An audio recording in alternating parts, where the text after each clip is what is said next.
สวัสดีครับเพื่อนๆวันนี้ผมจะมาทำคลิปนะครับทดสอบสังคมนะครับว่าถ้า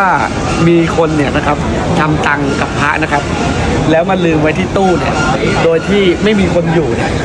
แล้วคนเดินผ่านไปมาเนี่ยเขาจะเก็บไหมนะครับเดี๋ยวผมจะวางไว้ตรงนี้นะครับရင်ကငါကိုငါဒီဇလန်ရဲ့မင်းသားချင်ဘူးတဲ့မင်းပေးတဲ့အယူအရာနဲ့မင်းစကားတွေယူခဲ့တစ်ချက်တစ်ခုကိုတစ်ဖက်စီတက်ရင်တစ်ချင်းသားဆင်ဘူးတဲ့ငါတို့နှစ်ယောက်ရဲ့နာကအရှင်းသားမြင်ဘူးတဲ့မစင်းစားချင်ဘူးတကယ်ငါပြင်နောက်တစ်ယောက်သူပြန်ထားမယ်နေเจ้าနေကြားရလို့ငါရဲ့နားတဲ့ဘလူးပြန်သွားတယ် Facebook ကောက်ဖွင့်တယ်တလောကလုံးနဲ့ကျူရလာပဲတက်ရောက်မှုတိုင်းမှာသာတံပြန်တက်ရောက်မယ်ဆိုယူချက်မားတယ်တွေ့ပြီးတော့မိုးတွေကြနောက်ဆုံးကြမှာစောင်းဝင်တယ်လို့တစ်နေ့မှာ3ယောက်လောက်နေဆုံးနေကပြောင်းချင်လို့ငါမှ